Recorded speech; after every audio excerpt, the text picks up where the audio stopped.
teman-teman semua. Sebelum kita mendengarkan firman Tuhan, mari kita berdoa.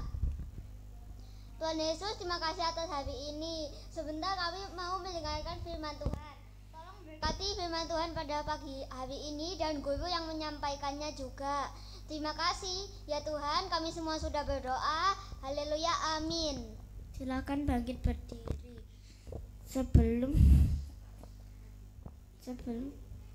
Silakan bangkit berdiri. Sebelum kita mendengarkan firman Tuhan, mari kita menyanyikan lagu Jangan Lelah.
Sebelum kita mendengarkan firman Tuhan, mari kita menyanyikan Yesus Kupanggil.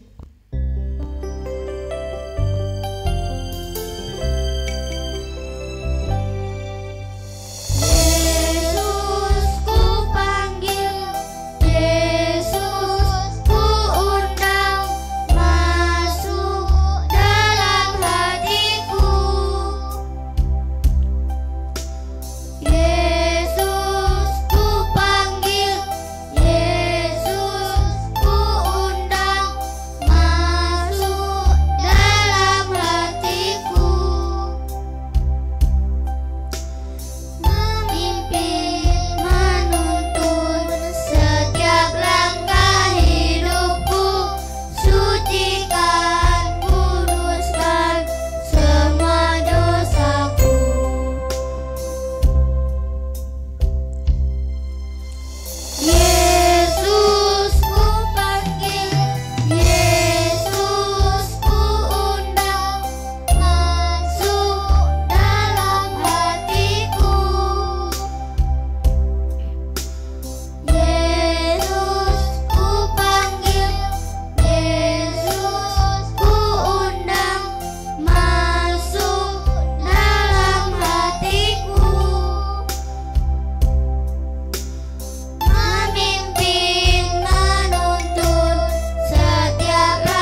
Pasti. Firman Tuhan pada pagi hari ini, silakan dibuka dulu Alkitabnya.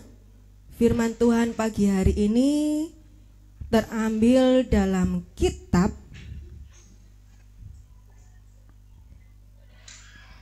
1 Samuel 19 ayatnya yang pertama hingga ketiga. Berarti ulangi sekali lagi, 1 Samuel 19 ayat pertama sampai ketiga. Namun sebelumnya kita satu di dalam doa. Tuhan Yesus, pada pagi hari ini kami datang ke hadirat-Mu mengucap syukur dan terima kasih karena Tuhan telah menyertai kami hingga pagi hari ini. Tuhan Yesus, kami telah menyanyikan puji-pujian. Kiranya puji-pujian yang boleh kami naikkan ini dapat menyenangkan hati Tuhan. Saat ini Tuhan, tibalah saatnya kami akan duduk diam dengan tenang untuk merenungkan, untuk belajar firman Tuhan. Kiranya Tuhan mengurapi kami, memampukan kami agar kami dapat memahami apa yang menjadi kehendak-Mu di dalam firman-Mu Tuhan. Tuhan Yesus, bersabdalah, kami siap untuk mendengarkan. Di dalam nama Tuhan kami Yesus Kristus, kami berdoa dan mengucap syukur. Amin. Bu Resti akan membacakannya dalam Alkitab terjemahan baru yang kedua. Bu Resti membacakan untuk kita semua. 1 Samuel 19 ayat 1 hingga 3. Daud meloloskan diri dari Saul. Saul mengatakan kepada Yonatan anaknya dan kepada semua hambanya bahwa Daud harus dibunuh. Tetapi Yonatan anak Saul sangat menyukai Daud. Yonatan memberitahu Daud, ayahku Saul berikhtiar membunuhmu. Sebab itu esok pagi berhati-hatilah. Tinggallah di tempat tersembunyi dan bersembunyilah. Aku akan keluar dan berdiri di sisi ayahku di padang, dekat tempatmu itu.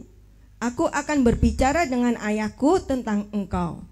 Apapun gelagat yang kulihat akan kuberitahukan kepadamu.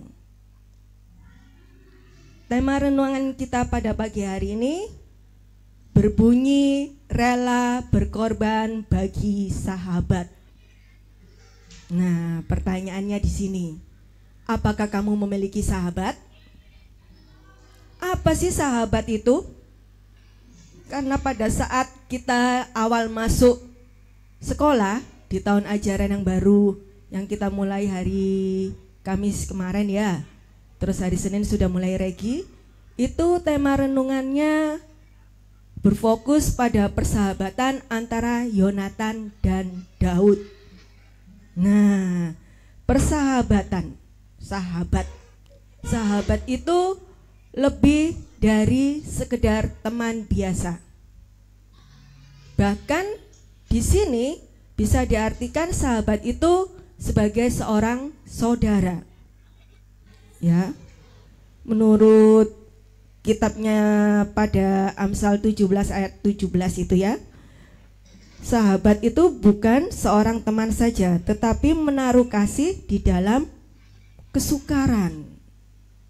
Nah, di ayat 19 ini Yonatan memiliki sahabat bernama Daud. Tetapi ayahnya Yonatan yang bernama Saul itu ingin atau mempunyai ikhtiar bahwa Daud harus dibunuh. Lah, gimana itu perasaannya Yonatan ya? Sahabatnya mau dibunuh oleh ayahnya sendiri. Lah, berarti kan ada rasa sedih gitu ya. Loh, sahabatku mau dibunuh ayahku sendiri, Rek. Gimana ini? Nanti kalau mati, aku udah gak punya sahabat lagi. Nah, begitu mendengar hal itu, bahwa Daud akan dibunuh, apa yang dilakukan Yonatan? Apakah dia berdiam diri? Atau Ya udah dibunuh aja tuh Daud. Aku nggak punya sahabat lagi, gak apa-apa. Aku akan cari sahabat-sahabat yang lain. Apakah seperti itu? Enggak. Tapi dia di sini di ayatnya yang kelanjutannya itu rela berkorban bagi sahabatnya itu. Dia memberitahukan kepada Daud sahabatnya ya bahwa si Daud ini harus pergi. Berhati-hatilah. Jadi diberi nasihat gitu ya, diberi info ke Daud, kamu esok pagi berhati-hatilah. Di ayatnya yang kedua ya, tinggallah di tempat yang tersembunyi dan bersembunyilah. Nah, karena Yonatan di sini nggak mau kehilangan sahabatnya. Ya, di ayatnya yang pertama kan disebutkan di situ, tetapi Yonatan anak Saul sangat menyukai Daud. Nah, di sini titik beratkan bahwa menyukai Daud dalam artian sahabat, ya. Nah, oleh karena itu Yonatan tidak berdiam diri. Dia memberitahukan kepada Daud agar Daud berhati-hati dan tinggal di tempat yang tersembunyi dan bersembunyilah di sana. Nah, Daud disarankan untuk bersembunyi agar dia tetap aman gitu ya, dan tidak jadi dibunuh oleh Saul ayahnya Daud. Nah, lalu apa hubungannya dengan kamu rela berkorban? Rela berkorban sering kita dengarkan ya, rela berkorban, apalagi dalam pelajaran pendidikan Pancasila gitu ya. Rela berkorban bagi nusa dan bangsa. Wah, itu terlalu tinggi.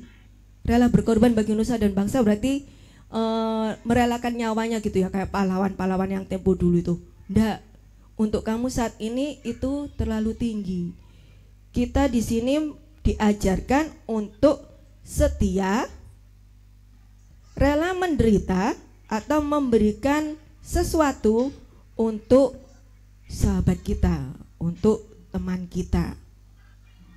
Nah, ya, contoh sederhana ini ya.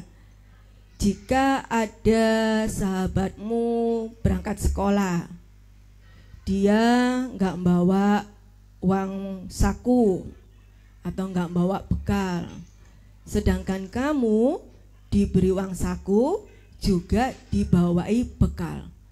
Bagaimana perasaanmu jika sahabatmu itu terlihat lemah gitu ya, letih, lesu, kurang bersemangat, lemes karena tidak dibawai uang saku, tidak dibawai uang bekal oleh orang tuanya. Kamu sebagai sahabat apakah akan membiarkan hal itu terjadi? Tidak peduli dengan sahabatmu, biarin aja kelaparan, salahnya sendiri, kenapa kok nggak dibawai bekal? Apakah seperti itu? Tidak. Kita diajarkan untuk rela berkorban, dalam hal ini adalah berbagi, ya, berempati, ikut merasakan apa yang dirasakan oleh sahabat kita. Jadi jika sahabat kita dalam posisi lapar, maka kamu juga ikut merasakannya. Oh, ternyata lapar itu seperti ini, sedangkan aku berlebihan, berkecukupan gitu ya.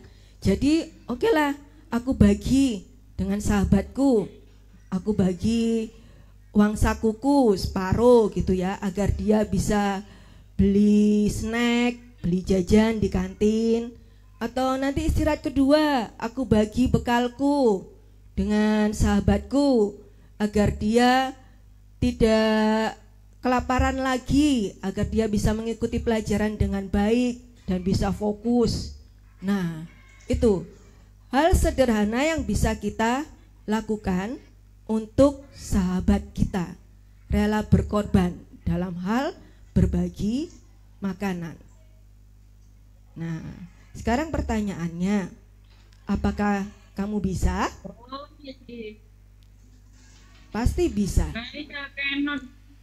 Kalau kita mengandalkan pertolongan dari Tuhan, tidak menggunakan kemampuan kita sendiri sebagai manusia, kita pasti bisa berempati, memiliki rasa seperti yang ikut merasakan apa yang dirasakan oleh orang lain. Amin. Firman Tuhan pada pagi hari ini kita tutup di dalam doa. Tuhan Yesus, terima kasih untuk firman-Mu pada pagi hari ini yang telah mengajarkan kami untuk kami dapat rela berkorban bagi sahabat kami. Tuhan Yesus, kiranya Tuhan memampukan kami untuk kami dapat melakukan firman Tuhan di dalam kehidupan kami sehari-hari, sehingga kami baik dalam bersikap, bertutur kata dapat menyenangkan hati Tuhan, dan kami dapat mencerminkan bahwa kami adalah anak-anak Tuhan yang baik. Tuhan Yesus, sebentar lagi kami akan melanjutkan kegiatan pembelajaran kami hingga siang hari nanti. Kiranya Tuhan memberkati Bapak Ibu guru kami di dalam mereka mendampingi kami selama kegiatan pembelajaran sepanjang hari ini.